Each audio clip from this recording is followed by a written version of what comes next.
Hey guys, selamat datang di episode Jesus Invites. Yuk kita dengerin.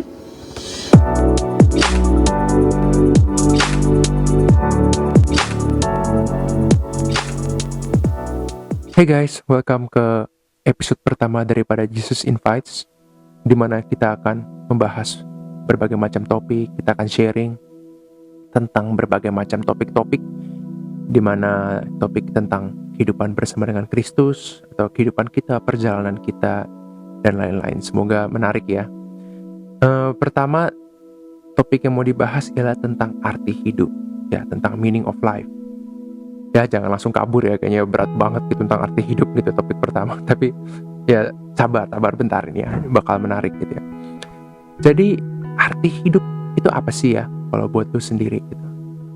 Apa lu udah punya arti hidup, apa belum gitu ya? Beda-beda ya. Ada orang yang emang udah punya goals ya pada hidupnya, ada yang belum, ada yang santai, di-enjoy aja gitu ya. Tapi pada dasarnya arti hidup tuh harus ada. Ngapain kita capek-capek hidup kalau nggak ada artinya gitu ya? Ada nggak sih dari teman-teman yang memang hidupnya benar-benar nggak ada masalah gitu, enak banget gitu kan? Pasti semua kita udah perjuangan ya.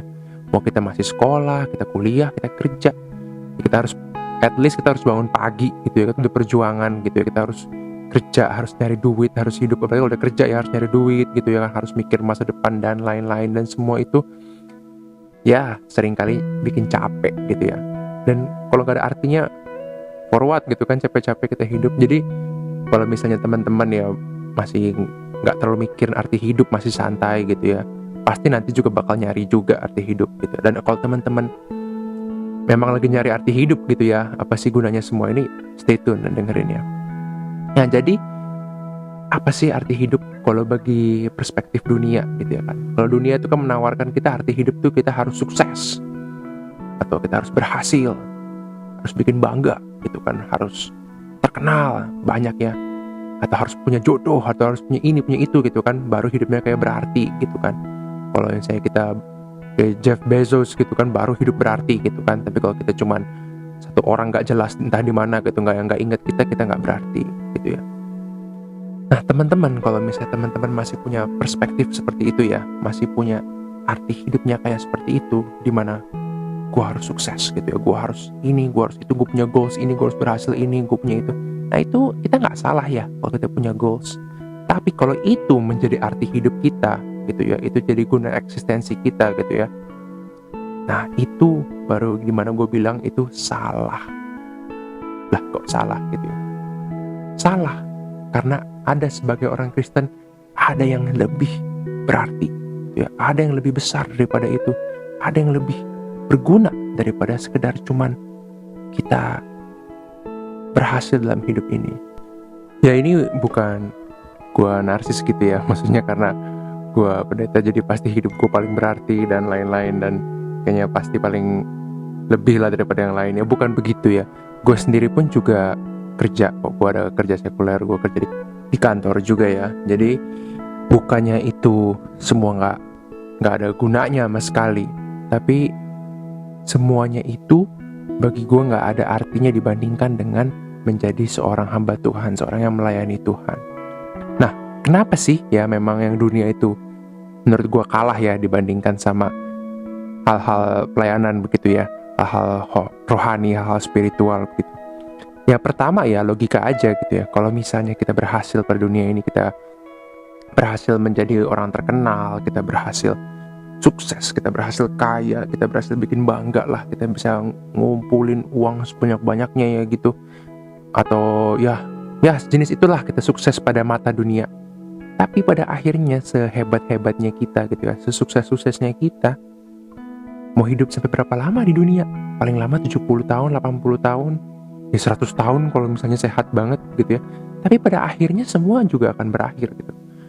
Apapun yang kita perjuangkan di dunia ini gitu ya, apapun yang kita kumpulin di dunia ini, harta kayak apa kayak gitu ya kan, investasi kayak, mau kita terkenal kayak, jadi influencer kayak apa segala macam, sama aja pada ujungnya kita akan berakhir juga. Akhirnya jadi sia-sia juga, meaningless juga gitu. Ya katakanlah kita berhasil nikmatin gitu apa yang kita dapatkan di dunia ini, tapi pada akhirnya kita kan harus mati juga gitu. Bisa gak kita bawa keterkenalan kita kalau kita udah mati. Ya mungkin kita, kalau kita orang terkenal, kita mati, kita bisa bikin trending gitu ya di Twitter gitu. Tapi tetap aja kita udah mati, nggak ngefek ke kita mau trending kayak gimana juga. Mungkin kita bisa kaya banget gitu ya, kita bisa kita beli kuburan yang paling hebat gitu, paling gede gitu sebelum kita mati gitu. Sama aja, akhirnya kita juga cuma mayat doang yang di situ. Tapi kalau apa yang kita perjuangkan gitu, bagi kekristenan gitu, bagi Tuhan Yesus gitu, apa yang kita lakukan itu kerohanian, spiritual, nah itu kita bisa bawa ke kehidupan berikutnya, bisa bawa ke afterlife gitu. Ketika kita melayani Tuhan, kita ikut apa maunya Tuhan Yesus, kita menyenangkan Tuhan Yesus. Nah itu kita semua nggak berakhir di bumi ini, nggak hilang begitu saja, tapi kita bawa itu kepada kekekalan gitu ya. Dan juga nih ya, penting juga gitu ya, even kalau misalnya kita maksud kita baik gitu ya, untuk arti hidup kita itu untuk menolong orang lain, kan banyak juga kan, untuk charity dan lain-lain gitu. Kalau kita nggak membawa Kristus ke dalam itu, akhirnya juga sia-sia gitu. Misalnya kita berbuat baik pada seorang, kita memberi ini, kita memberi itu bagus, itu memang diperintahkan firman Tuhan. Tapi kalau kita nggak membawa Yesus kepada situ, ke dalam kelakuan, ke dalam perbuatan baik kita, maka akhirnya kita juga akan sia-sia. Karena orang yang kita berikan, orang yang kita tolong, orang yang kita ubah hidupnya, bahkan sekalipun ya gitu, kita tolong banget sampai berubah hidupnya, akhirnya dia juga akan meninggal dan dia nggak akan bawa apapun yang kita kasih kepada dia. Tapi kalau misalnya kita share tentang Tuhan Yesus kepada dia, kita kenalkan dia dengan Yesus, orang yang tadinya nggak selamat gitu, yang seharusnya menerima hukuman gitu, api, bisa menjadi pindah gitu, mendapatkan kekekalan, hidup kekal di surga gitu, bersama-sama dengan Yesus dan bersama-sama dengan kita juga nanti. Dan itu yang menurut gue itu hal yang paling valuable, hal yang paling mahal yang bisa seorang berikan kepada orang lain, hal paling berarti gitu yang bisa kita lakukan pada orang lain. Bukan masalah mengubah hidup ini aja, tapi kita bisa mengubah hidup orang. Bukan kita ya, Tuhan Yesus menggunakan kita untuk mengubah hidup orang, dari orang tidak selamat jadi mendapatkan keselamatan. Nah itulah alasan paling kuat yang pertama kenapa hidup dengan Tuhan itu pasti lebih berarti. Dan kedua juga ya, kalau kita memiliki arti hidup kita dengan Yesus, kalau kita benar-benar tulus ikut Tuhan Yesus gitu ya, kita mau melayani Tuhan, menjadi hamba Tuhan, nggak ada namanya orang menjadi hamba Tuhan tuh gagal, kecuali memang dia meninggalkan Tuhan gitu ya. Tapi kalau misalnya kita tulus ikut Tuhan, mau kita berhasil mengubah orang kayak, berhasil menginjili orang, nggak berhasil kayak apa kayak segala macam, tetap bagi Tuhan Yesus, tetap semua tidak ada yang sia-sia. Kalau bagi dunia ini gitu ya, kalau misalnya kita itu melakukan, mau jadi terkenal gitu kan, mau jadi influencer ya, kalau follower kita nggak nambah ya kita nggak berhasil dong gitu ya. Kalau misalnya kita mau, katanya kita mau sukses gitu, goals kita, kalau kita nggak jadi kaya ya namanya gagal gitu kan. Dan kita nggak bisa berdampak, boro-boro mau nolongin orang lain gitu ya kan, nolongin diri sendiri juga nggak bisa. Tapi kalau misalnya kita ikut Tuhan Yesus, pasti Tuhan punya rencana buat kita, dan rencana yang benar-benar hebat gitu, yang benar-benar pasti kita berhasil sampai ke rencana itu. Ini ya, kita buka dari firman Tuhan ya, dari Efesus 2 ayat 10. Karena kita ini buatan Allah, diciptakan dalam Kristus Yesus untuk melakukan pekerjaan baik yang dipersiapkan Allah sebelumnya. Ia mau supaya kita hidup di dalamnya. Jadi firman Tuhan ini ya bilang ya, bahwa Tuhan Yesus itu udah desain kita dari awal, udah diciptakan buatan Allah untuk melakukan pekerjaan baik. Jadi namanya kita orang Kristen, kita tuh nggak mungkin gagal kalau kita melakukan kehendak Tuhan. Mungkin aja kita gagal jadi goals kita untuk jadi influencer, mungkin aja kita gagal dalam goals kita untuk menjadi seorang yang sangat sukses dalam pekerjaan gitu kan, sampai karirnya sampai jadi gagal jadi CEO atau gagal startup kita dan lain-lain. Tapi kalau misalnya dalam Yesus, kalau kita benar-benar tulus, maka kita tidak akan gagal, kecuali kita meninggalkan Tuhan Yesus sendiri. Karena Tuhan Yesus itu bukan masalah keberhasilan kita mengubah berapa orang, ini itu berapa banyak orang kita berhasil tobatkan, bukan itu. Tapi kita melakukan kehendak Tuhan. Jadi gak ada kata gagal bersama dengan Tuhan Yesus. Nah itulah, memang ikut Tuhan itu enak banget gitu. Jadi mau gimana pun juga, kalau asal kita tulus dan kita menerima, maka hidup kita akan berarti. Hidup orang yang ikut Tuhan gak mungkin gak berarti, selama kita benar-benar mau menjadi hamba Tuhan dan ikut Tuhan Yesus. Jadi ya, memang kalau kita mau hidup kita berarti, kita tinggalin lah gitu kan, kita gak usah ikutin apa kata dunia gitu kan. Pasti dunia akan mendorong kita untuk membuat kita menyinggung kesombongan kita, menyinggung nafsu kita, menyinggung keinginan kita agar kita mau ini, itu tuh, agar arti hidup kita itu sesuai dengan apa yang dimaui oleh dunia gitu. Tapi sebenarnya di balik itu gitu, sebagai orang Kristen, kalau kita mau berhasil gitu, kalau kita mau memiliki arti hidup, kita tinggal ikut Tuhan Yesus. Ya kita nggak perlu susah-susah cari arti hidupnya. Ya kita nggak perlu baca-baca berbagai macam filsuf lah, baca bagaimana teori-teori dan lain-lain gitu ya, apa yang mencari arti hidup ini gitu. Kalau orang nggak bertuhan emang begitu. Tapi kita kalau orang bertuhan tinggal kita baca firman Tuhan, dan di situ udah banyak sekali gitu ya cara bagaimana kita untuk menjadi hamba Tuhan. Nah, dan spesifiknya apa sih kalau kita mau jadi hamba Tuhan ya? Kita misalnya gue udah mau nih jadi arti hidup gue ikut Tuhan Yesus. Terus apa? Spesifiknya ngapain bisa dilakukan? Nah, kan seperti yang tadi gue bilang ya. Memang kalau kita ikut Tuhan itu kita didesain punya panggilan sendiri gitu. Nah kita pasti semua punya panggilan, gak ada orang yang dipanggil gak punya panggilan gitu. Gak harus kita menjadi pendeta gitu ya kan, gak harus kita sekolah teologi dan menjadi pendeta dan lain-lain. Kalau misalnya panggilannya begitu, nice, great, bagus gitu ya. Tapi kalau misalnya gak begitu juga gak apa-apa. Kalau panggilannya bukan begitu gitu. Kita gak harus meninggalkan hidup kita, gak harus berhenti pekerjaan kita, gak harus berhenti sekolah, ganti mata kuliah gitu untuk menjadi ikut hamba Tuhan. No, gak perlu begitu. Kalau kita mau jadi hamba Tuhan, kita tinggal terima panggilan Tuhan Yesus kepada kita.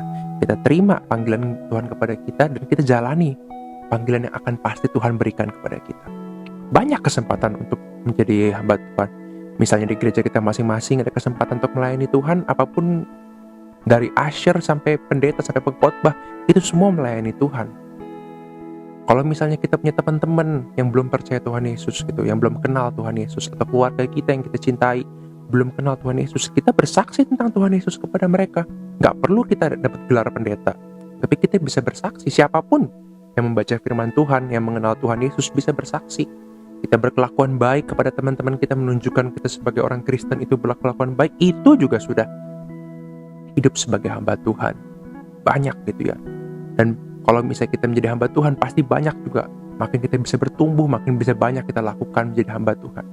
Dan teman-teman ya gitu ya, kalau mungkin teman-teman ngira kalau menginjil dan lain-lain begitu, itu cuma kerjaan pendeta doang gitu ya, atau evangelis doang. Tapi ya pada dasarnya firman Tuhan kan bilang perbuatan baik gitu kan. Tuhan mendesain kita, bukan Tuhan mendesain pendeta, tapi semua orang didesain. Firman Tuhan juga bilang pergilah ke seluruh dunia gitu kan, pada Matius 28 ayat 18-20. Nah itu ayat itu bukan buat hanya amanat agung, bukan hanya untuk pendeta aja, tapi buat teman-teman semua juga. Jadi memang kita semua bisa pelayanan. Apalagi di zaman sekarang kita ada sosmed gitu ya. Yang kayak gue lakuin sekarang, teman-teman juga bisa lakuin gitu. Kita bisa pelayanan melalui sosial media gitu. Banyak kesempatan bagi kita untuk melayani Tuhan. Dan kalau kita mau melayani Tuhan, pasti Tuhan akan buka jalan bagi kita. Dan hidup kita pasti langsung jadi berarti. Kita gak perlu susah-susah, gak perlu ribet-ribet gitu ya, nggak perlu kita menderita dan lain-lain gitu kan baru hidup kita berarti. Nggak, ikut Tuhan langsung hidup kita berarti ya. Tapi ya teman-teman ya, seperti yang ayat Efesus 2 ayat 10 tadi juga, pada akhirnya Tuhan bilang Ia mau supaya kita hidup di dalamnya. Kalau kita mau menjadi hamba Tuhan, kalau kita mau melayani Tuhan, pastilah pertama-tama kita harus menerima Tuhan Yesus. Kita harus benar-benar menerima Tuhan Yesus menjadi Tuhan dan Allah dalam hidup kita. Ya, jadi teman-teman memang gak bisa juga gitu ya. Gak bisa kita menjadi hamba Tuhan kalau misalnya kita belum benar-benar menerima Tuhan Yesus. Kita selidiki diri hati kita sendiri. Apakah kita benar-benar menjadi sudah pengikut Yesus? Apakah kita hanya orang Kristen biasa aja gitu kan, yang udah hari Minggu tiap hari karena ritual dan lain-lain gitu kan, atau hanya melakukan ya gue percaya Tuhan ya karena memang udah gitu aja, memang gue percaya. Apa kita benar-benar sudah menerima Tuhan Yesus, atau kita ikut orang tua kita, atau ikut-ikutan teman kita, atau kita benar-benar ikut Tuhan Yesus? Kalau kita mau benar-benar ikut Tuhan Yesus, kita harus pertama-tama benar-benar menerima Tuhan Yesus. Tuhan Yesus harus jadi Tuhan dan Allah dalam hidup kita, harus lahir baru dalam Tuhan Yesus. Nah, bagi teman-teman yang belum ya menerima Tuhan Yesus ya bisa ikutin doaku sekarang ya. Ya ikutin aja doanya sambil benar-benar menerima Tuhan Yesus, dalam hati buka dan terima Tuhan Yesus. Yuk, mari kita berdoa. Tutup mata, ikuti doa saya. Tuhan Yesus, saya menerima Tuhan Yesus. Tuhan Yesus, ampunilah segala dosa saya. Aku adalah orang yang berdosa. Aku adalah orang yang bersalah. Tuhan Yesus, aku minta ampun. Ampunilah dosa-dosaku, Tuhan Yesus. Tuhan Yesus, sekarang aku mau menerima Engkau menjadi Tuhan dan Raja dalam hidupku. Aku menerima Engkau, Tuhan Yesus. Masuklah ke dalam hatiku. Jadilah Tuhan bagiku. Di dalam nama Tuhan Yesus. Amin. Amin. Ya, kalau saudara-saudara jadi sudah menerima Tuhan Yesus, gitu ya, maka hidup kita akan berubah. Dan kalau saudara-saudara menjadi hamba Tuhan, gitu ya, atau sudah menerima Tuhan Yesus dan memang sekarang pengen mengambil step berikutnya jadi hamba Tuhan, segera serahkan hidup saudara kepada Tuhan. Serahkan hidup kepada Tuhan, dan Tuhan pasti akan kasih tahu panggilannya kepada teman-teman semua. Nah, kalau misalnya teman-teman masih mau tanya-tanya lagi gitu ya, atau mungkin masih bingung gitu kan mau ngapain untuk jadi hamba Tuhan gitu, atau mau cari mentor gitu ya, atau mau diajarin lah gitu, mau belajar bersama, Bible study dan lain-lain, atau mau sharing, atau mau ada yang mendoakan saudara, nah bisa segera langsung DM aja tuh ke akun kita ya, atau kalau di Facebook bisa juga message ke kita. Bisa juga ada WhatsApp kita, ada di keterangannya ya, bisa langsung dihubungin aja, bisa ngobrol sama gua, sama tim gua, sama teman-teman gua gitu ya. Kita semua pasti mau menolong ya, dan pengen menolong saudara. Kalau mau jadi hamba Tuhan, bingung mau ngapain, kita bisa menolong gitu ya. Atau misalnya mau belajar, mau mengenal Tuhan Yesus lebih dalam, juga bisa ngobrol sama kita. Ya, jadi teman-teman, intinya udah selesai ya perbincangan kita. Nah, semoga ini semua bisa menjadi berkat ya bagi teman-teman semua. Bisa menjadi membantu teman lah untuk mencari apa sih arti hidup bagi masing-masing kita sendiri. Oke, thank you teman-teman. Stay tune ya untuk episode kita yang berikutnya. Tuhan Yesus mengasihi teman-teman. Kita juga mengasihi teman-teman semua. God bless you and goodbye.